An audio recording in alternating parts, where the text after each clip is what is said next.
Hello everyone, welcome to another episode of APUS History. I'm Mr. Langella. So today we're just going to go over really the impact of industrialization, but the first thing I wanted to do was kind of give you a little quick understanding of how even modern day monopolies are, and even though they're not considered monopolies, they basically are. Like, let's just take a look at PepsiCo. All right, look how many companies that PepsiCo has a part of, right? And look at all these different things. Okay, all this stuff here, all the way to Quaker. This is just crazy. Like, I look at the drinks here, like Sierra Mist, Mountain Dew, 7 Up. These were all owned by the same company, the large company of PepsiCo. And a lot of times people look at, oh, I'm gonna buy. A, um, I feel like having a Sierra Mist or a 7 Up. They're literally the same thing, and they're owned by the same company, which is just crazy.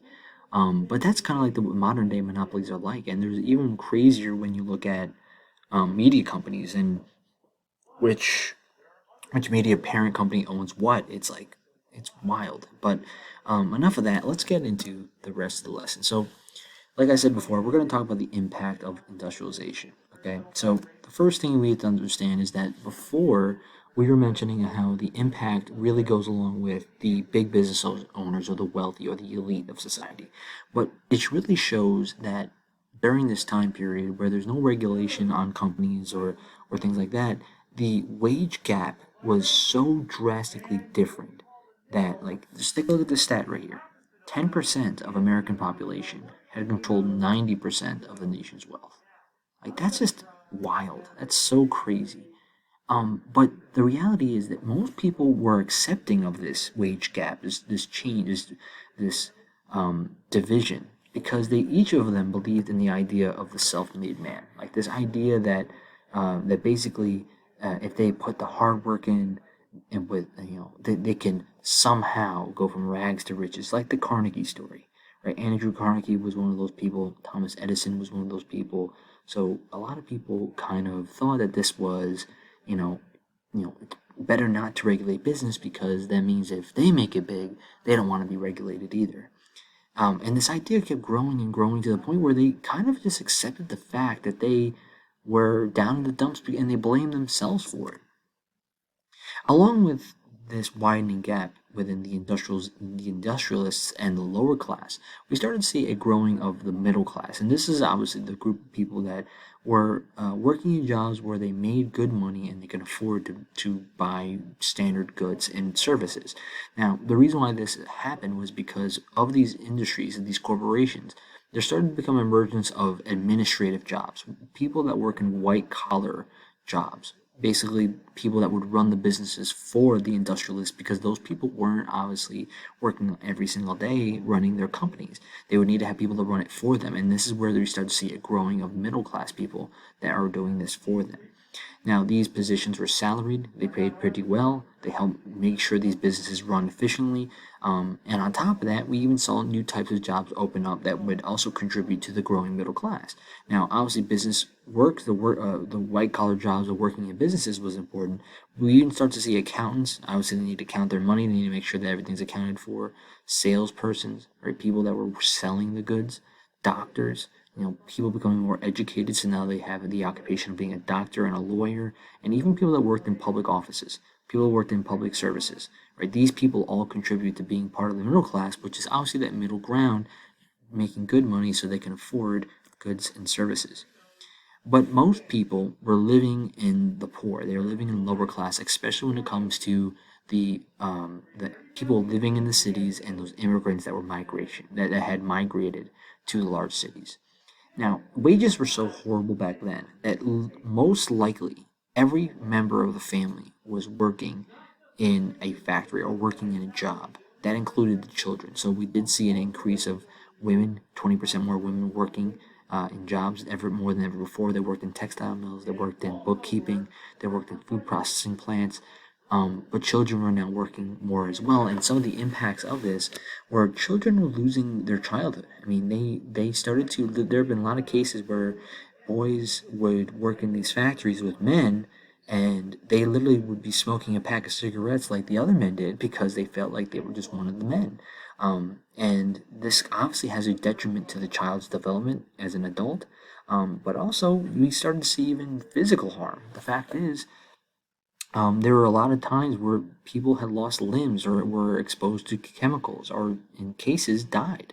And the reality is they didn't have any sort of type of like insurance that would pay for these people to, get workers' comp or anything like that. There was no such thing as workers' comp. All right. So the reality is people started to kind of look at all these harsh conditions, long hours working, and they wanted to try to fight back. So that's kind of the next portion we'll talk about. How are these people trying to fix the industries? And what they did was they tried to organize into labor unions and even have certain strikes and protests.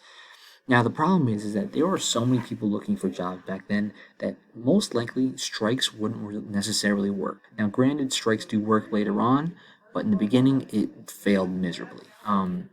Because the fact is, with so many people trying to work, a lot of times if people went on strike and didn't work, they scabs, which were people that would cross the line, would take their job would take the job, and that person would be fired. But on top of that, employers would try a bunch of different methods to basically stop unions from protesting. So they would have lockouts, basically close the factory to basically say if you're not working, you can't get paid. They would then blacklist them. This is where they would tell every other business around the area that do not hire this person, this pro-union worker, because they are only going to start trouble.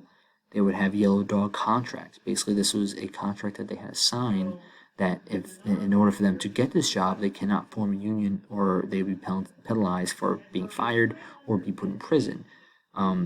Next, the more violent one was that they would have guards would put down these strikes with force. And then lastly, they would use law by getting court injunctions to end these strikes by legal means. But a lot of these strikes ended up becoming more violent because this was an altercation between the unions and the business owners. Now, amongst the biggest unions that are growing during this time, we'll focus on three of them here, and each of them is similar in certain cases, but they're slightly different depending on which one you look at. But let's take a look at first the National Labor Union. Right, it was first created in 1866 and was growing as years progress. Now, the reason why it's so popular is because it's made up of both skilled and unskilled workers, agricultural farmers, and industrial workers. So that means that this was basically open to literally everybody, right? And that's the important thing, open to everyone. And it grew to 640,000 people by 1868, right? And basically some of the objectives they were looking for, having higher wages, 8-hour workdays, equal rights for women and for African Americans. The next one on the list is going to be the Knights of Labor, right? And basically this one's going to be slightly different because they obviously are based out of a different year. A little bit later on in 1869 they started, but went public in 1881 to gain more support. But generally looking at some of the objectives, they are very similar. The difference I think here is that for Knights of Labor, they want to end child labor. And they wanted to have these things called worker cooperatives, where basically workers would vote on decisions for the business, and on top of that, would negotiate for contracts, right? But their ultimate goals were pretty large, right? And we're trying to end trust and monopolies, and also trying to end child labor, okay? And the last one's going to be the American Federation of Labor, right, led by Samuel Gompers. Now, this one's going to be different because instead of it being open to skilled and unskilled workers like the previous two we mentioned, this one's going to be made for specifically skilled workers, okay? So these are people that work in crafts, craftsmen and things like that, okay? Now, this one is really similar. It's working for better working conditions and higher wages, okay? But the big thing you have to understand is that with these growing of labor unions, there's going to be conflict, and that's kind of what the activity that we're focusing on today, and I'll show you exactly what we're doing. So if you bring up the document, and I have all these documents here, so let's bring out the Gilded Age labor union worksheet. The whole thing here is that you're going to be analyzing three specific events that show the altercation between labor unions and the business owners of those areas. So the way you're going to do this is that you're going to click on the link in the event. Okay, it's going to bring you to this page, and I'll split screen this for you so you can see. Okay, You're going to answer the three key questions. First, they're going to provide me a background, go over what is the industry, the people involved, what are the causes of the event itself.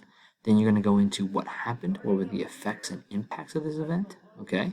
And then lastly, you're going to focus in on how is the strike viewed by the media and or government. And the best part about this activity is that these documents, these links, provide everything here for you. So they give you the three different categories right here, and then they give you some primary source documents to show you some information that will actually give you a feeling of, like how the people, how the public, and how the government had interacted with them. And you're going to do that for these three. Now, after you complete the three documents, you're going to go to the analysis questions here and answer the questions that go along with it. At the very bottom is going to be a cartoon that is focusing on monopolies versus the labor movement, and the two questions here should be pretty straightforward. Okay?